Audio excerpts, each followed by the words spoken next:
Bismillahirrahmanirrahim. Assalamualaikum warahmatullahi wabarakatuh. Kembali lagi di channel Siva Fauzia Gurbio. Hari ini kita akan membahas mengenai materi binomial nomenklatur. Oke, sebelum kita mulai ke materinya, kita main games dulu, oke? Oke. Kita main games tebak gambar ya. Nanti Ibu kasih 5 detik, kalian jawab ini apa. Oke. Kira-kira ini makanan apa? 5, 4, 3, 2, 1. Oke, ini bakso. Oke, selanjutnya setelah bakso kita coba tebak ini ada makanan apa ya. Oke, ini cluenya itu makanan ini itu biasanya berasal dari Jakarta, tapi di sini juga udah ada bumbu kacang, banyak sayuran. Apa kira-kira? Ya, ini adalah gado-gado atau bahasa sininya mah pecel ya. Pecel atau gado-gado. Yang belum sarapan dulu, nanti ngiler. Oke, yang ketiga ini apa kira-kira? Yang ketiga ini biasanya favorit semua orang sih ya. Apa nih kira-kira? Dilihat, ini adalah mie ayam. Nah, ada yang betul? Oke, masih ada lagi kah? Oke, ini apa nih? Ini termasuk gorengan yang favorit juga, dalamnya bisa sayuran. Ya, ini adalah keroket ya atau risol. Selanjutnya apa nih? Putih-putih. Biasanya dari Cina asalnya. Apa namanya? Bakpao. Bakpao atau apa nih? Bakpao. Selanjutnya, oh iya, ini cluenya itu SpongeBob SquarePants. Apa jawabannya? Ini adalah makanan ya, burger ya, atau Krabby Patty. Oke, mau lagi? Nanti ya, setelah kita belajar, kita main games lagi. Oke, kita mulai dari binomial nomenklatur. Nah, binomial nomenklatur itu apa sih? Binomial itu artinya dua kata, nomenklatur itu adalah penamaan. Jadi, binomial nomenklatur adalah penamaan dengan menggunakan dua kata. Nah, tata cara pemberian nama pada makhluk hidup ini didasarkan dengan peraturan dan metode tertentu yang disebut binomial nomenklatur, diciptakan oleh seorang ilmuwan juga disebut Carolus Linnaeus. Nah, jadi semua makhluk hidup yang ada di dunia ini diberikan nama Latin atau nama yang dilatinkan. Misalnya Jawa, Javanensis gitu ya. Kayak gitu ya, dilatinkan menggunakan bahasa Latin.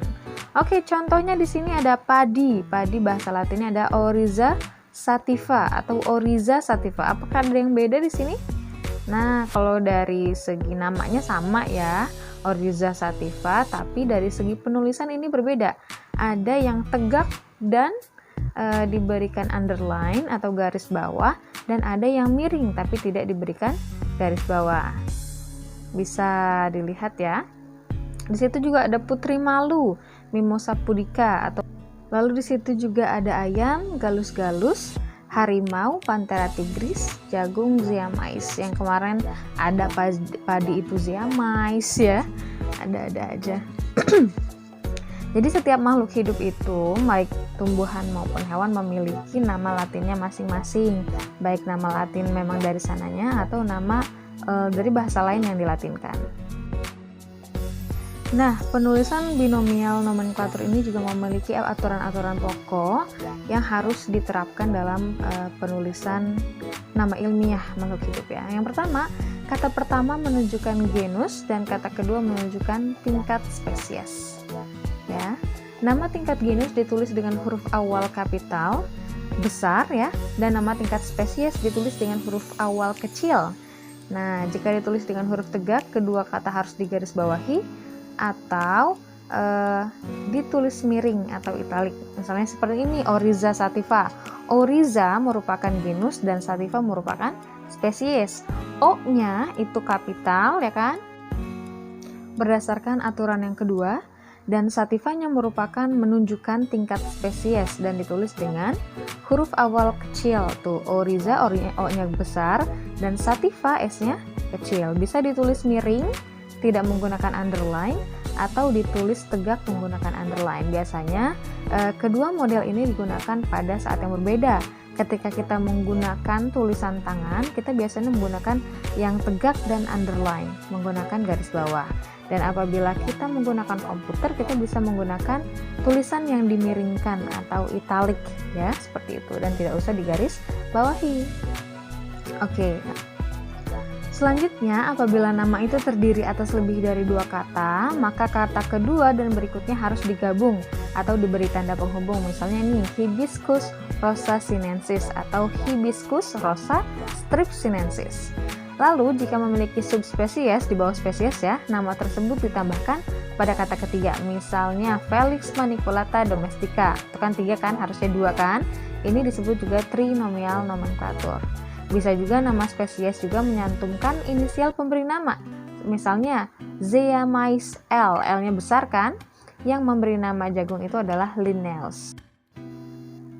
Nah, mengapa sih harus ada binomial nomenklatur dan harus menggunakan bahasa Latin? Nah, tata nama binomial nomenklatur ini bertujuan agar semua orang di seluruh dunia tahu mengenai makhluk hidup yang dimaksud, sehingga nggak bingung.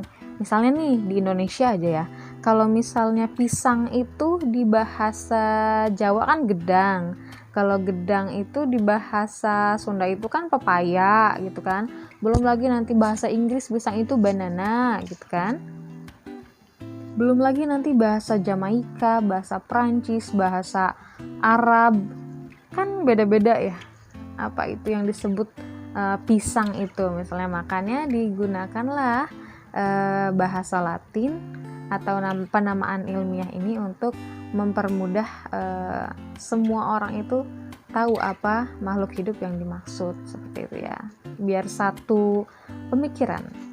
Nah, kenapa bahasa Latin? Konon bahasa Latin ini bahasa yang sudah baku dan tidak berkembang lagi.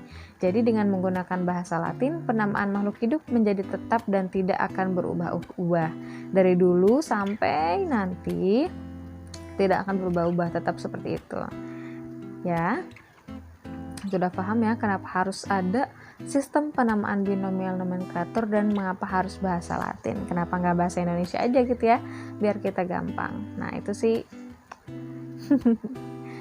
nggak bisa jawab ya kenapa bukan bahasa Indonesia. Tapi di sini kenapa bahasa Latin? Karena sudah tidak berkembang lagi, baku, jadi tidak berubah-ubah.